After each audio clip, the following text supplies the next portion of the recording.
ஒரு சின்ன வேண்டுகோள். இப்போ நம்ம பார்த்தது வந்து அர்த்தநாரீஸ்வரர் அஷ்டகம்.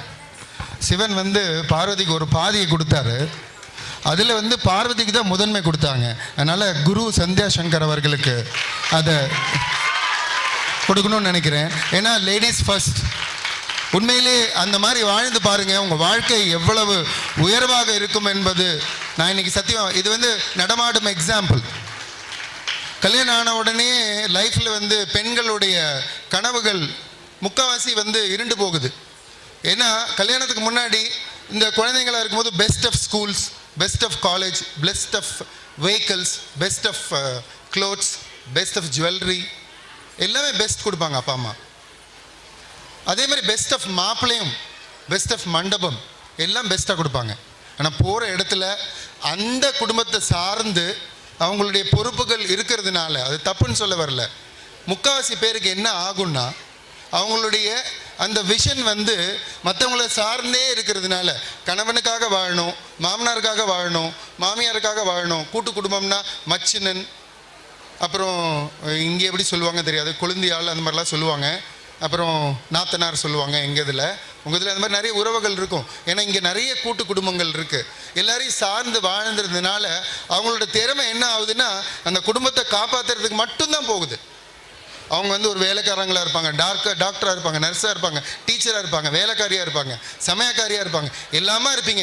நீங்களாக இருக்கவே மாட்டீங்க, இருக்கவே முடியாது. அந்த மாதிரியான ஒரு சூழ்நிலை அமையும்.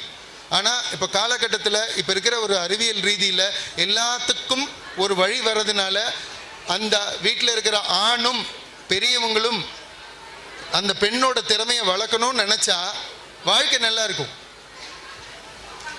நாங்கள் வந்து இவங்க கல்யாணம் ஆனதுக்கப்புறம் இவங்களை வந்து எம்ஏ படித்தாங்க, இப்போ வந்து டாக்டர் படிச்சுட்டு இருக்காங்க, ஸ்கூல் நடத்திக்கிட்டு இருக்காங்க. எந்த ஒரு ரீதியிலையும் எங்கள் வாழ்க்கை தடைப்பட்டதாக சொல்லவே முடியாது. எந்த ஒரு கடமையிலேருந்து நாங்கள் விலகி போனதே கிடையாது. எப்போ பார்த்தாலும் டான்ஸே இருப்பாங்க. ஆனால் கடமையிலேருந்து விலகி போனதே கிடையாது. எல்லாமே பண்ண முடியும். பெண்கள் உண்மையிலே ரொம்ப திறமைசாலி. ஆண்களை காட்டிலும் நீங்கள் தான் திறமைசாலிங்க. சத்தியமாக சொல்கிறேன். உங்களுக்கு இருக்கிற திறமை எங்களுக்கு கிடையாது. எங்களுக்கு என்ன நிறைய முன்கோபம் வரும். நாங்கள் ரொம்ப எல்லாமே நாங்கள் தான் நினைப்போம். எங்களையும் கண்ட்ரோல் பண்ணி, அதாவது என்ன, எல்லாத்தையும் சர்வம் இந்த டைட்டில் வந்து உங்களுக்கு கொடுக்கலாம். இன்னைக்கு நாட்டிய டைட்டில் சர்வமும் நீங்கள் தான். நீங்கள் தயவு செய்து உங்களுக்குள்ள புதைந்திருக்கிற திறமையை எப்படியாவது உங்கள் குடும்பத்தில் பேசி அனுமதி பெற்று உங்களோட திறமை, அதுக்கு வயசே கிடையாது, கொண்டு வாங்க. இன்னைக்கு என்னோட ஒய்ஃபோட ஏஜ் 40, இன்னைக்கு ஆடுறாங்க. வயசு இல்லைங்க, மனசு தான் வேணும், உத்வேகம் வேணும். அதனால தயவு பண்ணி நான் வந்து ஆண்களையும் கேட்டுக்கொள்கிறேன்.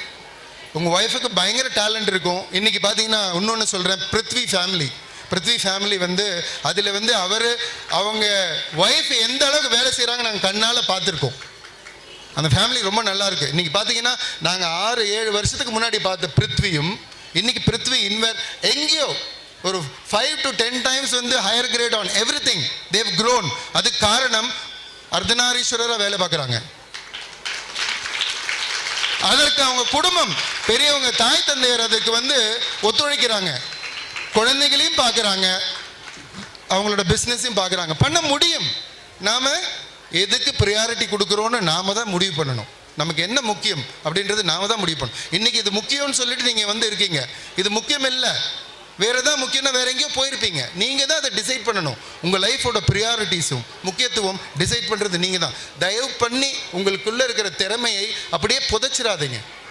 அப்புறம் எதுக்கு நம்ம இத்தனை வருஷம் வாழ்ந்தோம்? தயவுசெய்து ஆண்கள் வந்து பெண்களுக்கு நீங்கள் வந்து எந்த அளவுக்கு ஹெல்ப் பண்ண முடியுமோ பண்ணுங்கள். பெண்கள் தயவு கூர்ந்து நீங்கள் உங்கள் திறமையை வெளிக்கொண்டு வந்து இன்னும் பல மேதைகளை படையுங்கள். இதுதான் என்னுடைய தாழ்மையான வேண்டுகோள். அண்ணா